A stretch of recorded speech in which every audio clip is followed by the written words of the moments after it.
Good morning, everyone. Okay, welcome back to our story today. It's the last great lesson. Actually, it is not the last or the least. But before it, thank you for your joining, Mom. Welcome.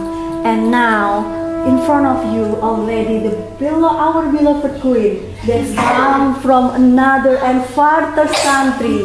So here we go, our beloved queen. Give applause.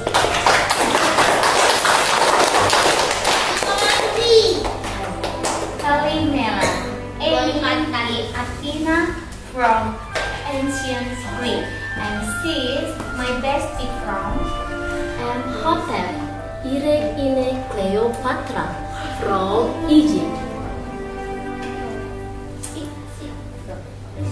Welcome to lesson.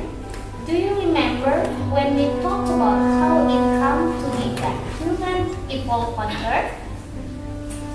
We learned about how the universe came to be and how the Earth was formed. We learned how love appeared and when the Earth was ready, human beings came to exist on Earth. We also talked about how early people began to communicate. Do you remember the Phoenicians? They gave us the clever gift of the alphabet that we still use today. We can imagine that whenever people began to speak, they probably used words that mean numbers too. People that lived long ago had the same need to talk about numbers that we do.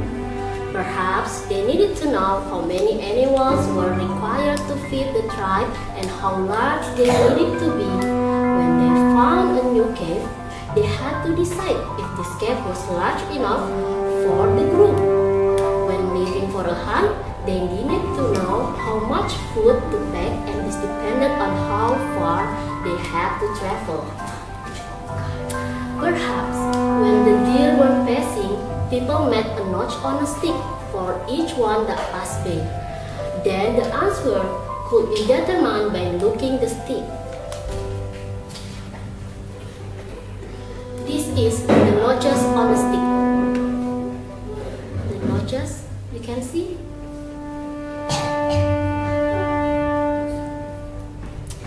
They may have knots on a rock to keep track of how much food they had.